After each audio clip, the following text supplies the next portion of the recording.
Ladies and gentlemen, this is it. My final 2025 Dynasty rookie mock draft before the actual NFL draft. All right.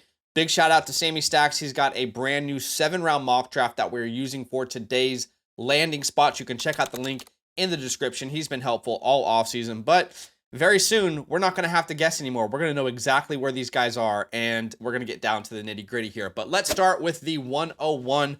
In a tier of his own, I'm going to show my tiers and my rankings in today's video if this is how the NFL draft were to pan out, right? We want to play these scenarios. But at the 101, Ashton Jeanty stands alone. In this scenario, he went to the Las Vegas Raiders with the 6th overall pick, which seems to be everybody's favorite landing spot right now. If he doesn't go to the Raiders, it seems like the Bears are a lock at pick 10, and his absolute floor is the Cowboys at pick 12. But it seems very likely that the Raiders are going to draft him. That makes him easily the 101 for me. Top 10 pick, we're talking Bijan Robinson, Jahmyr Gibbs type of asset from day one. He would be in that tier 1 running back of overall dynasty rankings as well. He would be, a guy in your 12-team Superflex startups that's going at the end of the first round, early second round type of asset. That's the type of guy that you can bet on from one year to the next. All right, in tier number 2 here at the 102, we have Amarion Seabreeze. All right, Amarion Hampton going to the Kansas City Chiefs at the end of the first round. And I've said this many times. I'm not going to dive into why, because you've seen me probably in the last 4 or 5 videos talk about this. But if any running back goes in round 1, they will probably be my 102 in addition to Ashton Jeanty, right? The round 1 hit rates on these running backs are just astronomically high. We're talking 86% hit rates. It's just an absolute no-brainer. According to Tony Pauline, the expectation is Amarion Hampton will be a first-round pick in the NFL draft. The Commanders, Broncos, Chargers, and Texans are amongst the teams heavily connected to Amarion Hampton. That makes him the 102 in this scenario in a tier of his own. No, it's not the Chiefs bump. He could have gone to the Broncos and he would still be, this 102 for me. All right, jumping into tier 3. Now, this is why I've been consistently advocating for people to tier down from their 103 picks all offseason, even the 102 if Amarion doesn't go round 1.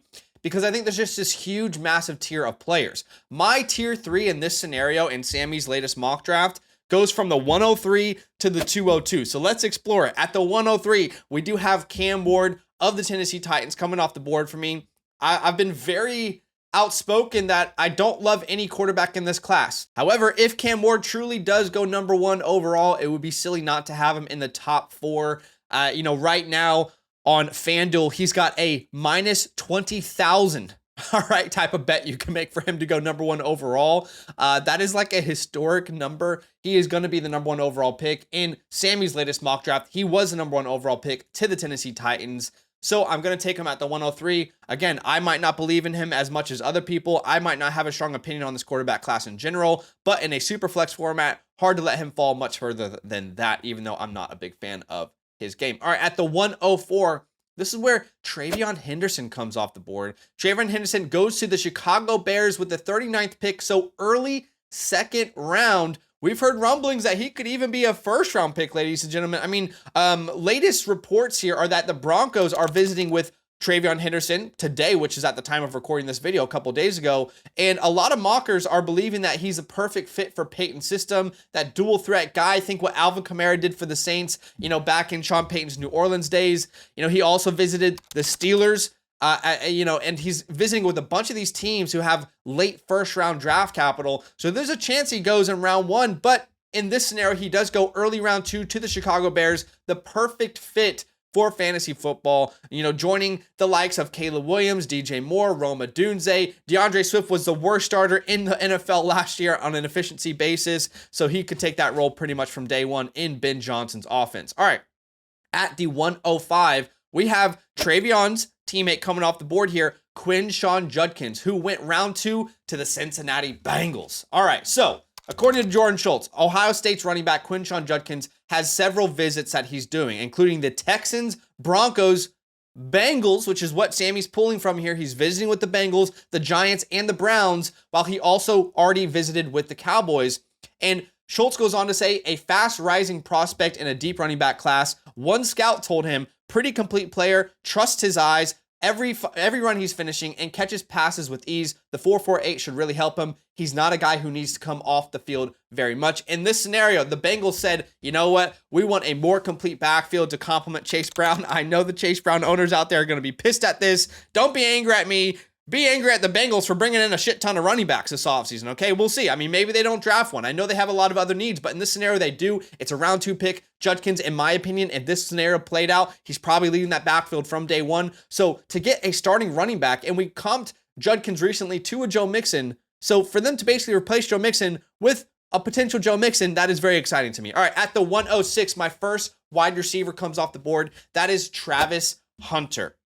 Right now, Travis Hunter is by far and away the best, betting favorite odds, if you will, minus 300 for the number 2 overall pick over on FanDuel. And here's the deal. We all know at number 2, the Cleveland Browns, they control that pick, right? So Andrew Siciliano reported recently, and there was a whole report about this, that the GM for the Browns, Andrew Berry, says that they view Travis Hunter as a receiver primarily first. And if you think about that, they've got Joe Flacco there. Now Travis Hunter steps in to be your number 1 receiver. Jerry Jeudy is now your number 2. Maybe you can use Travis Hunter at, on third downs on defense, but it sounds like they're going to use him primarily as a receiver first, and that's what we need to hear to have the confidence to draft a Travis Hunter, a guy that I'm obsessed with. I think he can be, a CeeDee Lamb level talent on the offensive side of the field. All right. Now we're going to go to the 107. Another running back is coming off the board. Now this running back, there's been ups and there's been downs in the community, all right? Based off of pretty much after the combine, his stock has been really like a roller coaster. Despite there being a split in the community based on this player, Caleb Johnson does go in round 2 in this mock draft to the Denver Broncos. He is Sean Payton's boy. He's going to run the offense, the rushing attack through Caleb Johnson, and we know how good a round 2 running back is for historical hit rates, so I am going to bet on Caleb Johnson there. At the 108, this might be a surprise, but we see Tyler Warren go into the Chicago Bears. So Ben Johnson in this scenario decides, you know what? Let me go out and get my Sam Laporta, right? A big body tight end that's going to improve our run game from day one. There's versatility, and we can use him as a receiver over the middle of the field. If you think about it, Rome Odunze, DJ Moore, you kind of want to stretch the field a lot with these guys. Of course, DJ's great in the intermediate game as well, but Tyler Warren just brings a new dimension to your offense. So we're going to take him there at the 108 in a tight end premium. I think you're probably taking him even higher than the 108. All right, at the 109, this is where Ted McMillan comes off the board, baby. 12th overall pick to the Dallas Cowboys. I don't think this is crazy. I know a lot of people in the Dynasty community think I'm a Ted McMillan hater. I really don't feel that I am, but I have been labeled one. I think he's a great player. I really do. I think there's some Michael Pittman, Mike Williams. I don't know how I feel about the whole Mike Evans, Drake London comps at the moment, but I think that's certainly like a ceiling that he could reach. There's a lot of Cortland Sutton to his game as well. I think he's going to be a very good receiver in the NFL. However, I can't put this elite tag that others are putting on him. I just don't personally see it, but hopefully you're coming to our channel just to hear a difference of opinion. Doesn't mean I'm right. It's just a difference of opinion. I came to a different conclusion than you might have, but he would be an incredible number 2 to CeeDee Lamb in this offense. Obviously, he can play outside. He complements CeeDee Lamb perfectly as far as for the Dallas Cowboys themselves. Having Ted McMillan on the outside, using CeeDee Lamb inside, outside, it's a perfect fit. Again, this is why I told you guys that tier 3 is so big. You'll notice Ted McMillan is still in tier 3. So if you want to put him as high as a 103, that is totally fine with me. I'm totally fine with that. But you have to recognize that the historic hit rates for a round 1 wide receiver are far lower than round 1 and round 2 running backs. And that's what's happening here for me. All right, at the 110, one of my favorite players in the entire class is coming off the board.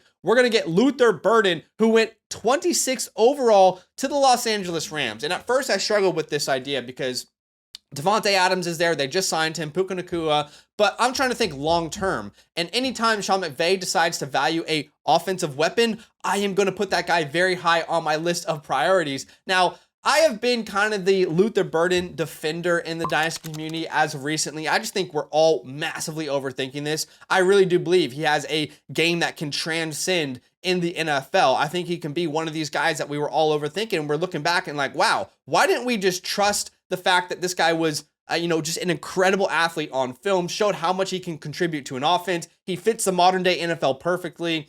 But, if you don't trust me, Do you trust Torrey Smith, two-time Super Bowl champion? He says, y'all aren't talking about Luther Burden enough for me with the NFL draft talk. He is special. I agree with the former NFL receiver, two-time Super Bowl champion. Let's put some more love on Luther Burden's name.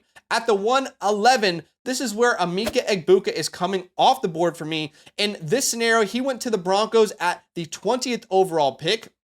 All right, so he is a Denver Bronco. And he, again, just like Tet, perfectly fitting CeeDee Lamb in Dallas, Emeka perfectly complements Cortland Sutton in Denver. This is the perfect piece for Bo Nix to grow with long term. He loved his Tez Johnson out of the slot, inside, outside at Oregon. Now he gets a massively upgraded version of that in Emeka Egbuka. And I'll be honest, I don't understand the Emeka Egbuka hate. He pretty much checks every box that you could possibly have him check. I mean, even Matt Harmon gave his thumbs up as well in his reception perception, noting that he had an 83.6% success rate versus zone, which is 82nd percentile. He goes to show his charts. He also finishes off his tweet by saying, my appreciation for Egbuka grew the more games I added to the charting sample. And there's just this strange narrative in the Dynasty community right now from some people, a select few, that are saying Egbuka is overrated because he was never the wide receiver one on his own team. Okay. Can we talk about that? So recently someone commented here, I put this out in a tweet, they said, how can you have a guy tied for wide receiver one, which I have Egbuka tied in this tier for wide receiver one, when he wasn't even the wide receiver one on his own college team? He says, astoundingly horrible scouting on wide receivers this year from every mainstream source. First off, thank you, Quentin, because you're basically calling me a mainstream source is how I'm taking that. So thank you for showing me some love. But this whole narrative is completely silly. Think about how many Ohio State wide receivers have come out of Ohio State and dominated the NFL. What if I told you that Emeka Egbuka leads all Ohio State wide receivers in the history of the school in receiving yards and in receptions? Like, how in the world are we making a case against Egbuka for production? Have we lost our minds, ladies and gentlemen? All right, moving on. At the 112, we've got another tight end coming off the board here. That is Colston Loveland. Now, in this scenario, Colston Loveland went to the Indianapolis Colts. So he did fall a little bit further down the board than Tyler Warren. I have Tyler Warren and Loveland back to back. I actually prefer Loveland as a prospect slightly, but I just preferred, thinking about projecting these guys 1 year out in value. I trust that Bears offense with Ben Johnson more than I trust that Colts offense, with Anthony Richardson and what they have going on there in Indianapolis, but still an incredible prospect. Again, in the same tier as Cam Ward there at the 103. Draft with me every night this offseason on the FastDraft app, where there are over $250,000 in prizes waiting to be won. Getting started is easy. Download the FastDraft app, use the promo code LAND at signup to get your deposit match up to $50. That is 10 free drafts on us. And when you finish your first real money contest, I'll send you my 2025 rookie report and season rankings completely free. Check out the link in the pinned comment to start drafting today. All right, jumping into the second round of my final rookie mock draft, where we have Shedeur Sanders coming off the board at the 201. In this mock draft, he was the 21st overall pick to the Pittsburgh Steelers. Think about it. He's joining an offense, yes, led by Arthur Smith. We hate that, but he can be this facilitator for the Pittsburgh Steelers, the same way that Brock Purdy was a facilitator over there in San Francisco. Now he has DK Metcalf. He's got George Pickens. Maybe they add someone in the draft on top of that. It seems like they're going to add someone to the run game as well, but very clear pathway to be the starting quarterback. And in a super flex league, I think Shedeur Sanders and Cam Ward, I could see either one of these guys being more successful than the other. This is why, again, even here at the 201, I think we're in the same tier as we were in the 103. We're still in that tier 3 where Cam Ward started it. I still think Shedeur Sanders is in that same exact tier. And if you look right now at the teams that have the highest betting odds to draft Shedeur Sanders, you've got the Saints, Giants, Steelers, and Browns. If you think about it, if it's the Giants, they might trade up, but they're not going to use a third overall pick. The Steelers definitely would need to use their first overall pick. And I think the Saints probably would need to do it at 9 as well if they wanted to. But how about the Browns, man? It'd be so interesting if the Browns traded up and paired him back with Travis Hunter. Something to think about, okay? All right, and the last player in this huge tier, again, from the 103 to the 202, the last player in this huge tier that we've got here, Matthew Golden. He goes with the 18th overall pick to the Seattle Seahawks. It makes a lot of sense, honestly, because you got a guy like Cooper Kupp and Jaxson Smith-Njigba who play a lot in the slot. You can play them outside if you want. I'm not sure how much Cooper Kupp's going to win outside at this point of his career, but you got a guy like Matthew Golden who can play outside. He can stretch the field vertically, which we know JSN and Cooper Kupp are not going to do for you. So it's actually the perfect fit for that offense. However, I'm not exactly sure how I feel about the target share there with Sam Darnold. I mean, is this a Jordan Addison level production for Matthew Golden here? Because JSN's going to get most of the targets out of the slot. Cooper Kupp is still there. Is this a scenario where we got another Rome Odunze, a JSN from 2 years ago, where we have to wait for Cooper Kupp, you know, his production to really fall off? But here's the deal. We know Matthew Golden is going to go in round 1. He was invited to the NFL draft. He has the second best odds to be the first wide receiver drafted outside of Travis Hunter. And according to Mauricio Rodriguez here, if you look at the latest mock draft pick for the Cowboys, in each of the last NFL draft experts mocks for Jeremiah, Kuiper, Brugler, and Zerline, they all have Matthew Golden going to the Colts. To the Cowboys. So definitely an interesting storyline to follow. All right. So we're finally getting into tier 4 here at the 203. This is where we are going to go ahead and take Dylan Sampson off the board. Now, in this mock draft that Sammy whipped up for us, Dylan Sampson goes to the Dallas Cowboys with the 76th pick here, and in a backfield that really needs a running back to step up. He is a 3rd round draft pick, so he doesn't get round 2 capital, unfortunately. But again, joins a backfield that has every opportunity for him to go out and dominate in a very good offense. All right, then we're going to go out there at the 204, and we're going to take DJ Giddens, who is also a 3rd round pick, but he goes to the Cleveland Browns, an offense that desperately needs someone to take the mantle away from Nick Chubb, who is, by the way, no longer on the team. Right now, I think they only have Jerome Ford as a serious name in that backfield. So DJ Giddens steps into an offense that desperately needs a run game. He can be that guy, one of my favorite underrated players in this class. Then we're going to go ahead and draft another running back. If you wouldn't know it, this is the strength of this class, the running back position, Cam Skattebo. You know, I kind of battled with this one. I mean, I think you can take Skattebo as high as the 203 in this scenario and as low as the 205 in this scenario. The difficult part is that he joins the Jacksonville Jaguars. Now, this could be great. This could be Liam Cohen's guy. And if that's the case, just like Bucky Irving came in to take over the backfield in Tampa Bay last year, then we could be undervaluing Skattebo here. But if they plan to use Skattebo and Etienne and Bigsby, it just makes things very difficult to really analyze right now. But we are going to go ahead and take Cam Skattebo here at the 205. Heading into the 206 to the 208, we have this big run of receivers that I absolutely love, guys that have round 2 capital. So for example, Jaden Higgins, the first wide receiver off the board for me, he goes to the New England Patriots, who have been notoriously awful at drafting wide receivers and developing them. We know this. We saw it even just last year with Jalen Polk, but I do think Jaden Higgins is a better prospect overall than Jalen Polk. I would love for them to play him out of the slot as a big slot. Give Drake May this reliable guy over the middle of the field. We'll see what they end up actually doing. Right after that, I'm going to draft Jalen Knoll, his Iowa State teammate, who I actually prefer as a prospect. But when I think about, you know, Jalen Knoll being with the New York Jets and Justin Fields throwing him the ball, I'm not even sure how confident I am in Garrett Wilson. So to add Jalen Knoll on top of that, it just makes things very, very messy for me. But I do prefer him slightly as a prospect over Jaden Higgins. Love both of those Iowa State receivers, though. And then the last guy in this tier 4 at the 208 is going to be Trey Harris, another receiver with round 2 capital, but a situation that is very, very confusing, right? Is Kyle Pitts ever going to step up to that production in this offense? Well, what about Darnell Mooney? How long does he have left? Does that mean Trey Harris is going to step in and be the number 2 by the end of the season? If so, we might be undervaluing him in this scenario, but a very fun prospect to talk about. All right, to finish off this mock draft, we're going into tier 5. This would be my 5th tier here from the 209 to the 212. And the first tight end outside of round 1 is going to come off the board. That is Mason Taylor. Now, Mason Taylor, he ended up going round 2 to a spot that we all love, the Los Angeles Chargers. We all know how desperately this offense needs a tight end to build around long term. So that's a perfect fit for him. Then I would say maybe one of my favorite receivers in the entire class comes off the board. That is Jalen Royals. He goes round 3 to the Jags. If that was round 2, I'm probably taking him, you know, right by Cam Skattebo at the 205, but the round 3 draft capital hit rate for a wide receiver in fantasy football is not good, guys. It's not good, and we have to be honest about that. Right after that, we are going to go ahead and take Alec Aomanor off the board, who went to the Packers in round 2. You can totally make an argument if you want to take him over, Jalen Royals here. Do you want to put him in tier 4? That's completely fine. I think Alec Aomanor has a lot of growth still to do, but if any team's going to draft a receiver in round 2 and develop them, it's kind of like the anti-Patriots. It is the Packers, all right? The Packers have a vast history of developing wide receivers out of round 2 into elite guys in the NFL, a la Davante Adams, if that comes to mind. And the last guy we'll talk about today is R.J. Harvey, all right? So RJ Harvey in this mock draft, he ends up going to the Steelers. I believe this is in round 4. Let me double check for you guys.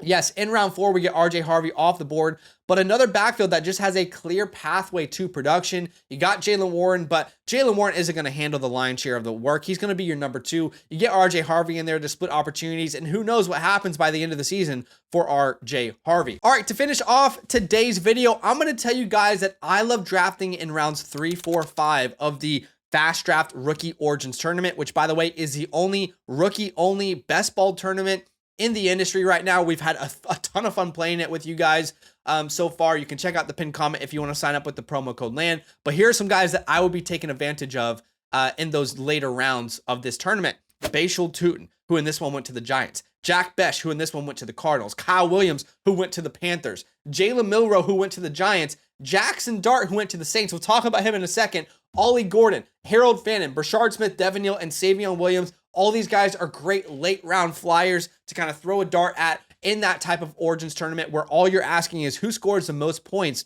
by the end of the year amongst these rookies. Now, to end today's video, I want to quickly talk about Jaxson Dart, okay?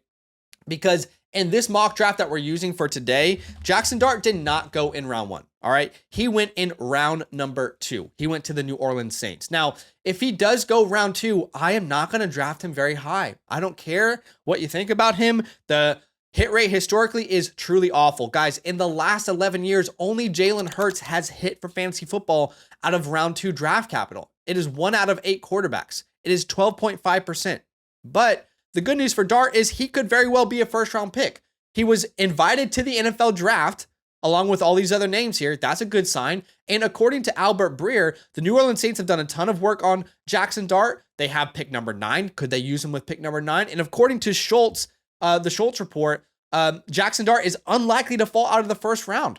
So there's major potential by this time next week that we're talking about Jaxson Dart, and he's a first-round pick in your Dynasty Superflex mock drafts, or real drafts, rather. So definitely something to keep your eye on. Wanted to make sure I was very clear on his name, but I appreciate y'all watching the video. Do me a favor, hit that like button, subscribe if you like the content, and I'll see you guys very soon.